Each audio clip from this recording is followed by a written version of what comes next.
The goal for the City of Concord, as they explained it to us, was not only providing internet access for their citizens, and preferably free, it also needed to be a service that was free for the city from the perspective of not having to pay for building of it. And also it needed to be something that the city workers themselves could use for productivity purposes. We have a number of communication systems that it takes to put an employee in the field. If we use a building inspector, for example, they have a computer on their desk, they have a telephone on their desk, they have a cell phone on their belt, they have a radio in the vehicle. We can provision all of the communications pieces of that through a single device. Now, instead of having 3 expensive networks that we're delivering to an individual, we're delivering one that covers the gamut of the service needed. The wireless network allows me to connect to our Permits Plus Excella program, and that shows me any building permits that may be on file, basic information, so that they don't come in here blindsided by me just showing up and saying, you have to stop work and go into City Hall. That's typically how it was before. Now I can say, you have to stop work, here's what you need to do, here's a rough estimate of what it'll cost, show them the screen if I need to, so that they can become familiar with the documents that they'll see here at City Hall when they come in.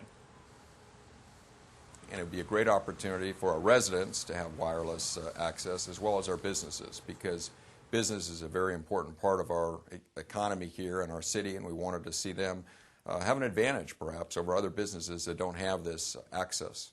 We're a very strong proponent that this should be a project that cities shouldn't pay for directly.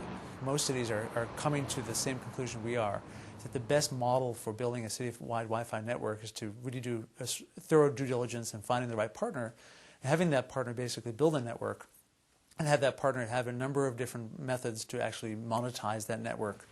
The city did take a look at the option of sourcing and owning and maintaining the system itself. That turned out to be cost prohibitive. MetroFi is in the business of delivering this service, the city is not.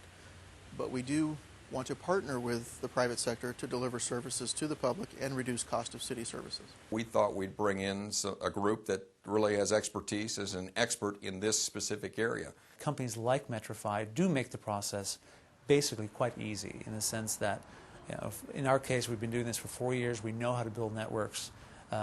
Really what we're looking for from cities is help in providing access to locations that we can mount some of our assets. We provide access to the public right-of-way, street poles, light poles, etc. And in exchange for that value, MetroFi provides the city with service. It kind of gives your citizens and your constituents a pride that their city government is kind of forward-looking. And I think that other cities and citizens, when they see that, they're going to expect the same from their mayors and their city councils.